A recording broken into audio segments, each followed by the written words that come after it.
صفیہ اختر بنت محمد شمیم اختر اردو تقریر پیش کریں۔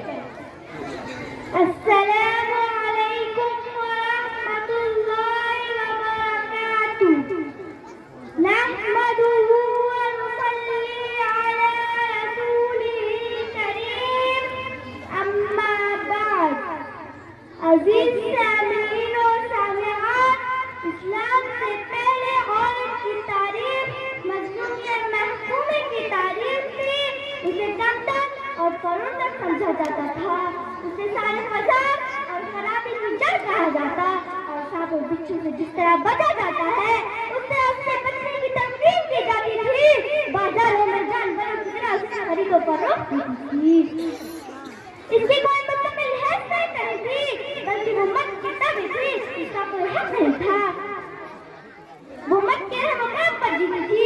عزیز حاضرین و حاضرات، چھٹی صدی عیسوی حضرت محمد صلی اللہ علیہ وسلم کا اعلان وزارت انسانی و تاریخ کا سب سے بڑا واقعہ تھا۔ اس کے نتیجہ میں طرز و نسل کی دنیا بدل گئی اور سیرت و کردار میں انقلاب آ گیا۔ انسان نے نئے ڈھنگ سے سوچنا شروع کیا اور اس کی زندگی نے نیا رخ اختیار کیا۔ اسی کا ایک پل یہ بھی تھا کہ عورت کے بارے میں اس کا پورا نقطۂ نظر اور عملی رویہ بدل گیا۔ معزز سامعین و سامعات، اسلام میں تصور کی جڑ کاٹے کہ مرد اس لیے باعزت اور سربلند ہے کہ وہ مرد ہے اور عورت ہے، عورت ہونے کی وجہ سے کمتر اور ذلیل ہے۔ اسلام کے نزدیک عورت اور مرد دونوں برابر ہے۔ ازلی اور ابدی طور پر نہ تو کسی کی برتری لکھی گئی ہے اور نہ کسی کی کمتری۔ ان میں سے جو بھی ایمان اور حسن عمل سے آتا ہوگا وہ دنیا اور آخرت سے کامیاب ہوگا، اور جس کا دامن ہے آسان سے خالی ہوگا وہ دونوں ہی جگہ ناکام و نامراد ہوگا۔ البتہ اسلام کی نزدیک عورت اور مرد کے دائرے جدا جدا ہے۔ عورت کا میدان عمل اس کا گھر ہے اور گھر سے باہر کی دنیا مرد کی آماج گاہ ہے۔ چنانچہ رسول اللہ صلی اللہ علیہ وسلم کے ازواج مطہرات کو قرآن نے ہدایت کی، اور یہی ہدایت تمام عورتوں کے لیے ہے جو خدا اور رسول صلی اللہ علیہ وسلم پر ایمان رکھتی ہیں، یعنی وقارن فی بیوتکن، اپنے گھروں میں ٹک کر رہو۔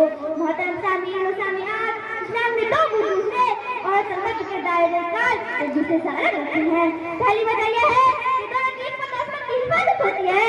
جب بھی دونوں ایک میدان میں کام کریں گے باعث زندگی گزارنا ان کے لیے دشوار ہوگا۔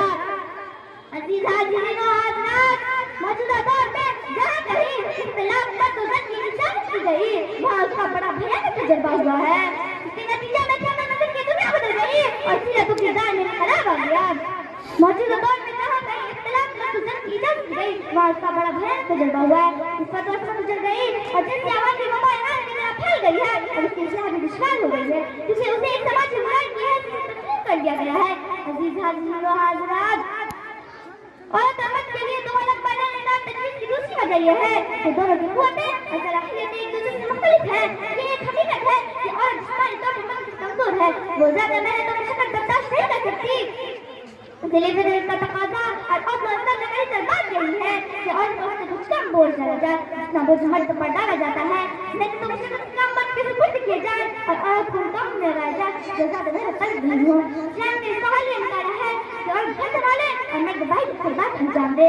حاضرین و حاضرات مجلس، اس کے علاوہ اسلام نے عورت کو گھر کی ملکہ بنایا ہے، جہاں اسے باپ، بھائی، شوہر، نوکر، خاندان والوں کی محبت بھی حاصل ہوتی ہے اور اس کو حقوق اور اختیارات بھی محفوظ ہوتے ہیں۔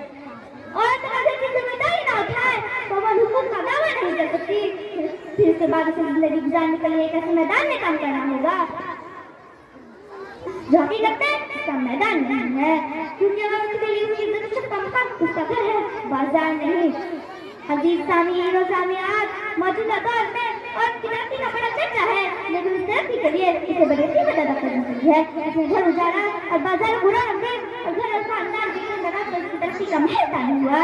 اس کے بالکل برعکس مسلمان خواتین اور قوم کی ذمہ داری کو سنبھالتے ہوئے اور ان کا حق ادا کرتے ہوئے تاریخ پر اپنے گھر اور نقوش چھوڑ رہی ہے۔ حقیقت یہ ہے کہ مسلمان خواتین دین اور اخلاق، سیرت و کردار، علم و سیاست ہر میدان میں نمایاں رہی ہیں۔ انہوں نے مختلف طرح سے انجام دی ہے۔ تاریخ کا کوئی بھی قاتل نہ تو انہوں نے جان کر سکتا ہے اور نہ کم کر کے دکھا سکتا ہے۔ وآخر دعوانا الحمدللہ رب العالمین، السلام علیکم۔